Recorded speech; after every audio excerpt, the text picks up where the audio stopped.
Skepticism. Reflection on the course of philosophy in the classical and Hellenistic periods suggests why it should be that, from the 3rd century BCE until the 2nd century CE, there was a school of thinkers who called into question the very possibility of knowledge. These were the skeptics.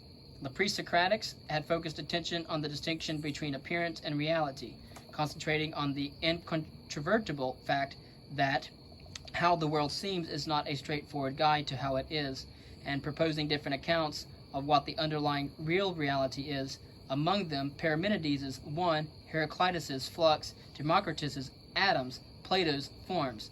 Moreover, the sophists had illustrated how one could reason with equal cogency on either side of the same question, prompting one to ask, which side, therefore, is really right?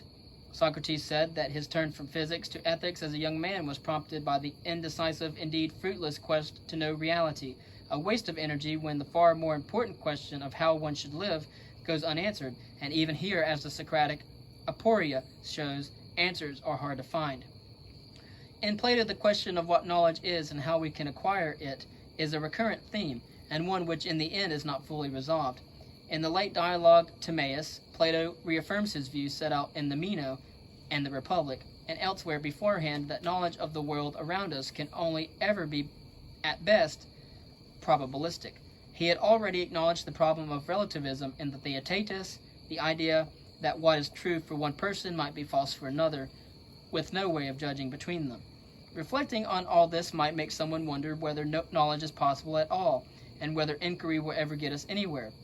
Skepticism seems a natural response to this apparent general aporia. Aristotle in several places addresses the question of inquiry, for example in the Metaphysics and Posterior Analytics, advocating a method that begins from experience or common knowledge and then works to refine it. We have beliefs and act on them. In his view, there can be no question of suspending belief or not believing, because then we would be no different from plants.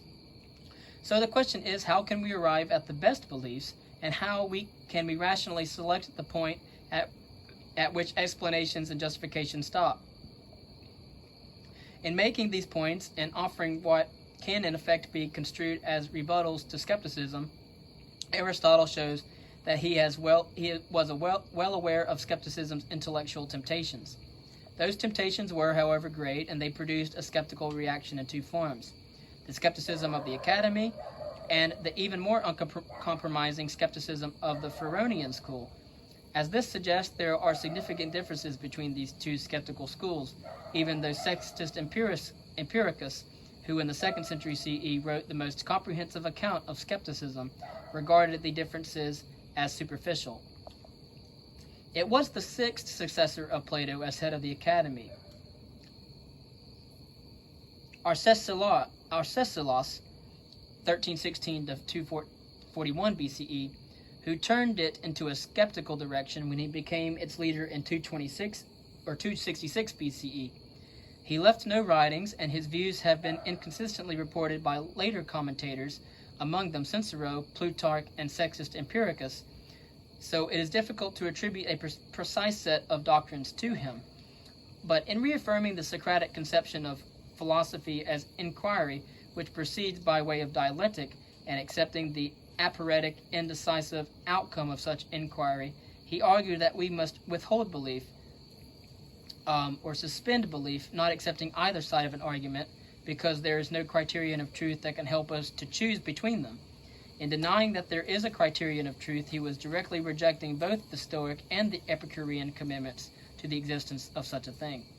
This last point reminds us that Zeno, Stoicism's founder, who was about 20 years older than Arcesilaus, had been a member of the Academy too, and also claimed Socrates as the inspiration for his outlook. In his case, however, he took the equation of virtue with knowledge and the achievability of virtue through a Stoic life to entail that knowledge must therefore be possible, even though it is as difficult to attain as it is to live the fully Stoic life itself. The chief difficulty for Arcesilaus was, as just noted, the claim that truth is discoverable. His view was that it is not discoverable. A key point for Stoicism was that the thought that suitability constrained perception gives rise to cognitive apprehensions. that is, accurate representations of what is perceived. In a distantly similar way, Epicurus thought that it is possible to test claims about what is not evident. For example, claims about the microstructure of matter against what is evident, especially what appears in sense perception, for, he said, the latter will place boundaries around what can be claimed about the former. But Arcesilaus rejected all such views on the grounds that there is no way to distinguish between perceptions that are misleading from those that are veridical. The Stoics responded by saying that cognitive apprehensions are those that arise in such a way that it is not possible for them to be veridical. But then, of course, the question is, what way is that? And this, to repeat yet again, has been the nub of the skeptical challenge throughout philosophy's history. Aristotle's point that if you do not have beliefs you cannot act was echoed more strongly by the Stoics, who argue that action is based on assent to, acceptance of, a belief relevant to the matter in hand. This was an important point for them because it meant that they could escape the problem of determinism. Perceptions are caused by external things, so if perception and belief are the same thing, and belief prompts action, then action is the outcome of the world acting causally on us. They argued, therefore, that assent to belief is required as the prompt for action, and assent is an act of mind and will. If there is no assent to a belief, but there is action, then the action is merely a happening, no different from the behavior of a mindless thing. Given these considerations, how is Arcesilaus to explain action, or does suspension of belief imply that one cannot act? One reconstruction of Arcesilaus's reply is that just as commitment to suspension of belief is the outcome of reasoning, so likewise would action be in the following way. We receive many sense impressions, often in conflict with each other. If they all triggered action, the result would be confusion and even paralysis. So we just act in a conformity with the reasonable, not by assenting to what seems reasonable, that is, holding it to be true, but simply by going along with it because it's the best of the options presented by experience. A Stoic might ask, what is the difference between, on one hand, judging that it is more reasonable to act on this impression rather than those impressions, and on the other hand, believing that this impression is more reliable or even true? To which Arcesilaus might answer, to think that it is more right to act in accordance with this impression rather than those impressions does not require one to believe that what it conveys is the case or is true. Arcesilaus is said by Cicero to have claimed that, quote, he knew nothing, not even his own ignorance, end quote. That seems to leave open the possibility that he thought that such a thing as truth exists, but that we are not equipped to discover it. If so, this would be another way of distinguishing between the academic skeptics and the Phrynians. That this is possible is illustrated by Arcesilaus' successor as head of the academy, Carneades, 214 to 129 BCE. Famously, Carneades was one of a group of philosophers invited to Rome in 155 BCE, where on one day he argued in favor of justice and on the next against it, in what would seem classical sophistical style. His point was a skeptical one about the impossibility of knowledge, and in particular of knowing whether justice conforms to nature. He sought to argue that justice is an artificial construct based on expediency. The Roman intelligentsia were disgusted by the display, and it was another 50 years before Greek philosophy recovered from the stigma it thus acquired for them. Like his predecessor, Carneades did not write, and in academic style employed the method of Socratic dialectic. What we know of his view comes in the first instance from his pupil and lover Clitomachus. Also, like Arcesilaus, he engaged with the Stoics on the question that divided the academy from them, but under the influence of their views he modified, one might say softened, the skeptical stance, allowing a role to belief and to a kind of assent. While emphasizing that there can be no criterion of truth on the grounds that we have no way of judging the truth of sense experience, which is the basis of our concepts and these in turn of our reasonings, Carneades nevertheless suggested that there is another, more modest criterion which helps us choose how to act in practical life. This criterion is the persuasive, the pithanon. He did not mean that sense experience might be causally persuasive, so to speak, by compelling us to assent to what it impresses on us, by, as the Stoics thought, some quality of the impressive relationship itself. Instead, he meant something like plausibility or rational convincingness. In any matter of significance, a skeptic will act on the most persuasive impressions. If it is a really important matter, the skeptic will act according to what is persuasive and undiverted, meaning by undiverted that there are no competing impressions pulling in another direction. And in the great matter of what concerns happiness, the impressions on which skeptics will rely will not be only persuasive and undiverted, but those they have thoroughly explored. Thoroughly explored impressions are those which remain persuasive after surrounding or related impressions have been examined fully. The criterion of persuasiveness might itself be persuasive as it relates to action in practical affairs, but Sextus Empiricus claims that Carneades thought it was also intended to serve as a criterion of truth as such. Cicero understood pithanon to mean probable. This therefore raises the question whether Carneades meant belief by persuasive impressions. He spoke of approving of persuasive impressions, which does not seem much different from the Stoics' assent, though he himself claimed it is not in fact the same. Clitomachus, who was closest to Carneades, said that he did not mean belief by approved persuasive impression, though others of his pupils, Metrodorus of Stratonicia and Philo of Larissa, said that he did. Cicero accepts Clitomachus' understanding of the matter. The dispute might seem to be largely a semantic one, but remember what was at stake for academicians. The founder of their school, Plato, had sharply differentiated belief and knowledge, and regarded the former as insufficient, imperfect, a mere matter of opinion, unrelated to truth. It might even be shameful to embrace mere beliefs, as Plato suggests in the Republic. If knowledge is impossible, as the skeptics argued, then belief is not merely a poor second best, but a shameful or even a dangerous thing. But this is so only if to believe is taken to mean to believe that it is true. Carneades suggests that if you know it is merely a belief you have before your mind, and do not fool yourself into thinking that it is or could be the truth, then it is acceptable to consider it and evaluate its plausibility in relation to action. In any case, this is necessary, for as Plato himself had said in the Meno, one has to start from somewhere, and where else but with an hypothesis. An hypothesis, a suggestion, an idea, a proposal, is not a belief that something is true. Carneades might have had some such idea in mind, however. It seems that Carneades' successors in the Academy were as uncertain about what he said and meant as any good skeptic should be about anything. In 127 BCE, he was followed as head by Clitomachus, who claimed that Carneades had argued for suspension of judgment and had not believed in belief. Philo of Larissa, Clitomachus' fellow student, or perhaps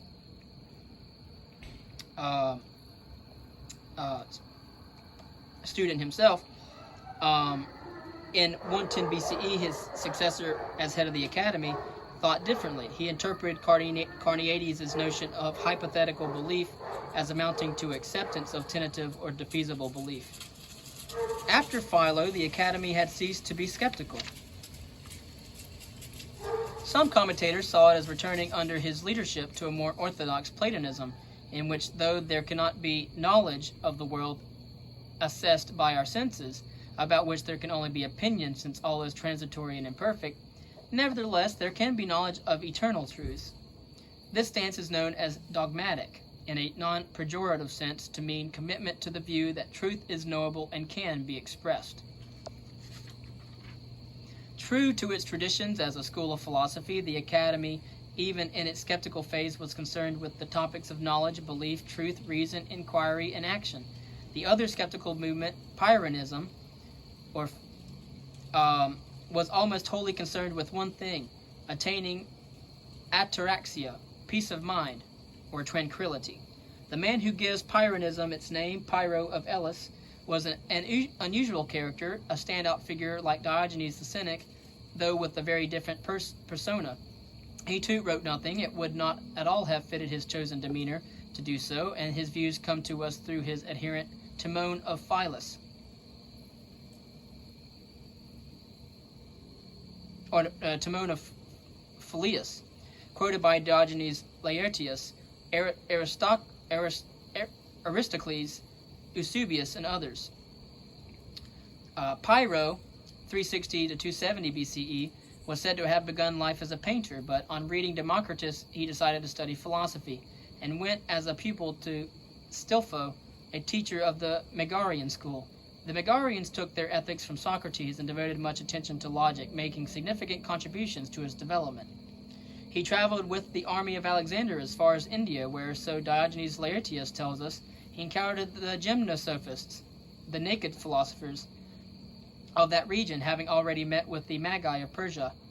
This led him to adopt a most noble philosophy, consisting in agnosticism and suspension of judgment, saying that nothing is either just or unjust, nothing is honorable or dishonorable, indeed that nothing really exists, and only custom and habit guide human affairs.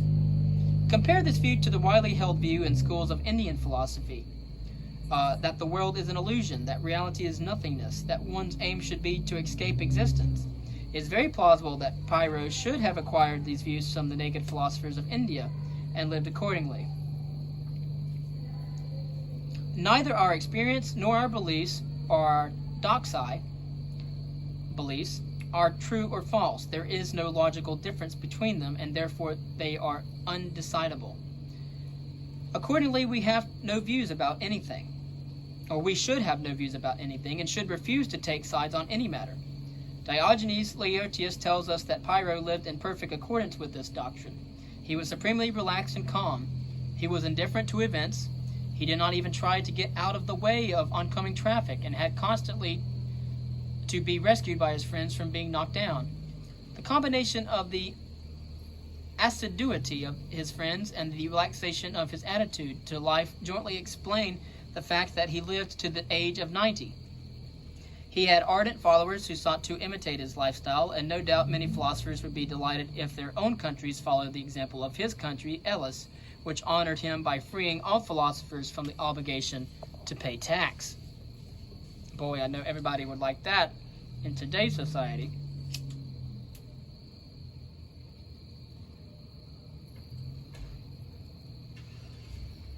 A less attractive aspect of his indifference appears in an anecdote telling us that he passed by a drowning man, for neither the man's plight nor saving him or not saving him mattered. There are definite resonances between Pyrrho's views as the legends about him present them, and what he might have actually learned from some Indian philosophers to the effect that the world is an illusion and that believing and desiring are therefore pointless. They would have added harmful. But from Timon and other sources, we find that he had a definite theory.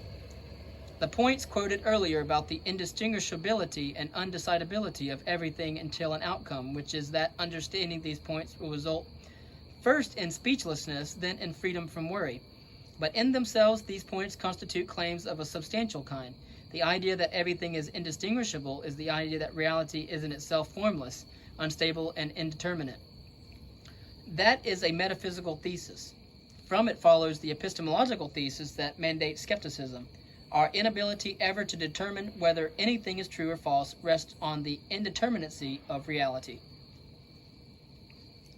Pyrrhonian skepticism gets its major statement not from Pyrrho, but from a latter figure.